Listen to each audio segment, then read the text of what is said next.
নাটকের জন্য চিত্রায়িত ফুটেজকে পূর্ণ দৈর্ঘ্য চলচ্চিত্র হিসেবে মুক্তি দেওয়ার চেষ্টার বিরুদ্ধে এবার সোচ্চার ঢাকায় চলচ্চিত্রের জনপ্রিয় তারকা দম্পতি ওমর সানি ও মৌসুমী।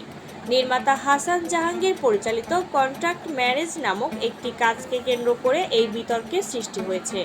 সামাজিক যোগাযোগ মাধ্যমে এক ভিডিও বার্তার মাধ্যমে এই দম্পতি তাদের তীব্র প্রতিবাদ ও ক্ষোভ প্রকাশ করেছেন। ওমর সানি তার ভিডিও বার্তায় জানান, এটি মূলত আমেরিকায় চিত্রায়িত একটি নাটক ছিল। পরবর্তীতে সেটিকে টেলিফিল্মে রূপান্তরের কথা বলা হয়েছিল, কিন্তু বর্তমানে সেটিকে পূর্ণদৈর্ঘ্য চলচ্চিত্র হিসেবে সেন্সর বোর্ড থেকে ছাড়পত্র নেওয়ায় বিস্ময় প্রকাশ করেছেন তিনি। সানি বলেন, মৌসুমীর কোনো লিখিত চুক্তি বা সম্মতি ছাড়া এটি কিভাবে সিনেমা হতে পারে? আমি এর তীব্র প্রতিবাদ জানাচ্ছি। একজন পেশাদার শিল্পীর কাজ নিয়ে এমন খামখেয়ালি মেনে নেওয়া যায় না। আমি এটি সিনেমা হিসেবে মুক্তি বন্ধের জোর দাবি জানাচ্ছি। ভিডিও বার্তায় চিত্রনায়িকা মৌসুমীর একটি ভয়েস রেকর্ডও সংযুক্ত করা হয়। নিজের অবস্থান পরিষ্কার করে মৌসুমী জানান, এটি মাত্র 1 ঘন্টার একটি নাটকের গল্প ছিল। নির্মাতার বিশেষ অনুরোধে তিনি বাড়তি সময় দিয়ে কাজটির শুটিং শেষ করেছিলেন এবং এটি টেলিফিল্ম হিসেবে প্রচারে তার মৌখিক সম্মতি ছিল।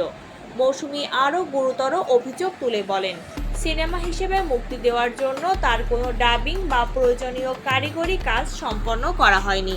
এমনকি সিনেমার জন্য একজন শিল্পী যে পারিশ্রমিক প্রাপ্য তাও তাকে পরিশোধ করা হয়নি। একটি নাটককে টেনে হিচড়ে সিনেমা বানানোর এই প্রচেষ্টাকে ইন্ডাস্ট্রির জন্য অশুভ সংকেত বলে মনে করছেন এই তারকা দম্পতি। আমি দেখছি হাসান জাহাঙ্গীর এবং এটার প্রযোজক পরিচালক হিসেবে সেন্সর বোর্ড থেকে এটার অনুমতি নিয়েছেন ছবি হিসাবে। কিভাবে এটা ছবি হয়? তার কাছে কি ছবির জন্য মৌসুমীর এগ্রিমেন্ট কোনো দেখাতে পারবেন হাসান জাহাঙ্গীর? অবশ্যই না।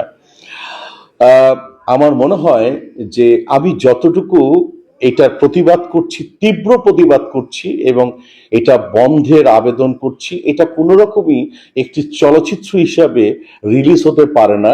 মৌসুমীকে এইভাবে মানুষ দেখতে অভ্যস্ত না।